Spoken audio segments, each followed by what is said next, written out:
வெளிப்படுத்தின விசேஷம் 3ஆம் அதிகாரம். சர்தை சபையின் தூதனுக்கு நீ எழுத வேண்டியது என்னவெனில், தேவனுடைய 7 ஆவிகளையும் 7 நட்சத்திரங்களையும் உடையவர் சொல்லுகிறதாவது, உன் கிரியைகளை அறிந்திருக்கிறேன். நீ உயிருள்ளவனென்று பெயர் கொண்டிருந்தும் செத்தவனாயிருக்கிறாய்.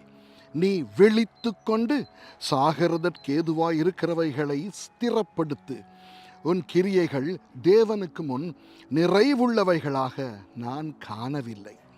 ஆகையால் நீ கேட்டு பெற்றுக்கொண்ட வகையை நினைவு கூர்ந்து அதை கை கொண்டு மனம் திரும்பு. நீ விழித்திராவிட்டால் திருடனைப் போல் உன்மேல் வருவேன். நான் உன்மேல் வரும் வேளையை அறியாதிருப்பாய். ஆனாலும் தங்கள் வஸ்திரங்களை அசுசிப்படுத்தாத சில பேர் சர்தையிலும் உனக்குண்டு. அவர்கள் பாத்திரவான்களானபடியால் வெண் வஸ்திரம் தரித்து என்னோடே கூட நடப்பார்கள். ஜெயங்கொள்ளுகிறவன் எவனோ அவனுக்கு வெண் வஸ்திரம் தரிப்பிக்கப்படும். ஜீவ புஸ்தகத்திலிருந்து அவனுடைய நாமத்தை நான் கிறுக்கி போடாமல் என் பிதா முன்பாகவும் அவருடைய தூதர் முன்பாகவும் அவன் நாமத்தை அறிக்கையிடுவேன். ஆவியானவர் சபைகளுக்கு சொல்லுகிறதை காதுள்ளவன் கேட்க கடவன் என்றெழுது.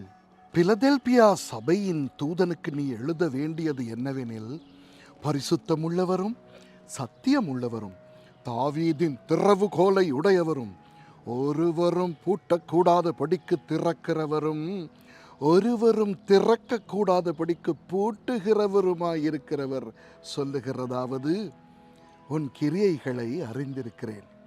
உனக்கு கொஞ்சம் பலன் இருந்தும் நீ என் நாமத்தை மறுதலியாமல் என் வசனத்தை கை கொண்டபடியினாலே இதோ திறந்த வாசலை உனக்கு முன்பாக வைத்திருக்கிறேன். அதை ஒருவனும் பூட்ட மாட்டான்.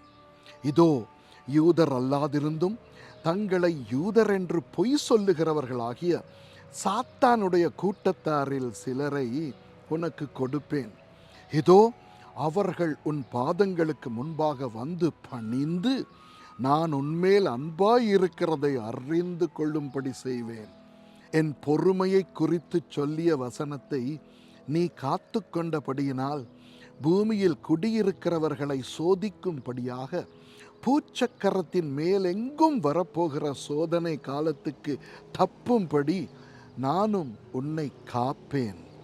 இதோ சீக்கிரமாய் வருகிறேன்.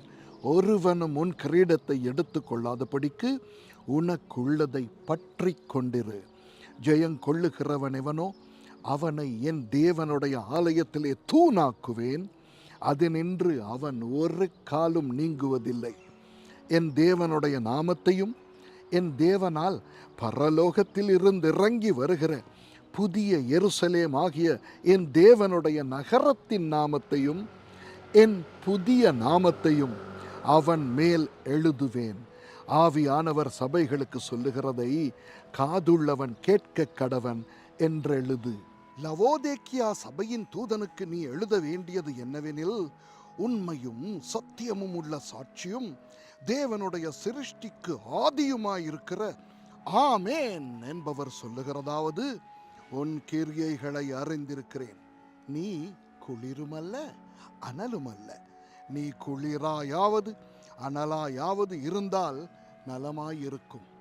இப்படி நீ குளிரும் இன்றி அனலும் இன்றி வெதுவெதுப்பாயிருக்கிறபடியினால் உன்னை என் வாயினின்று வாந்தி பண்ணி போடுவேன்.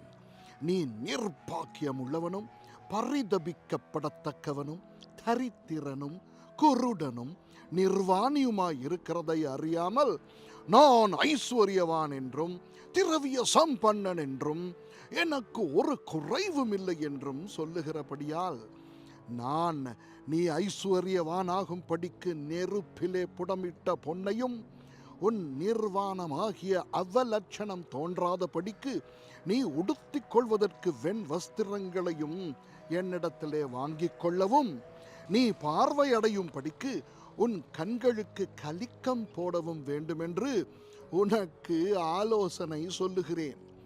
நான் நேசிக்கிறவர்கள் எவர்களோ அவர்களை கடிந்து கொண்டு சிட்சிக்கிறேன். ஆகையால் நீ ஜாக்கிரதையாயிருந்து மனம் திரும்பு. இதோ வாசற்படியிலே நின்று தட்டுகிறேன். ஒருவன் என் சத்தத்தை கேட்டு கதவை திறந்தால் அவனிடத்தில் நான் பிரவேசித்து அவனோடே போஜனம் பண்ணுவேன், அவனும் என்னோடே போஜனம் பண்ணுவான். நான் ஜெயங்கொண்டு என் பிதாவினுடைய சிங்காசனத்திலே அவரோடே கூட உட்கார்ந்தது போல ஜெயங்கொள்ளுகிறவன் எவனோ அவனும் என்னுடைய சிங்காசனத்தில் என்னோடே கூட உட்காரும்படிக்கு அருள் செய்வேன்.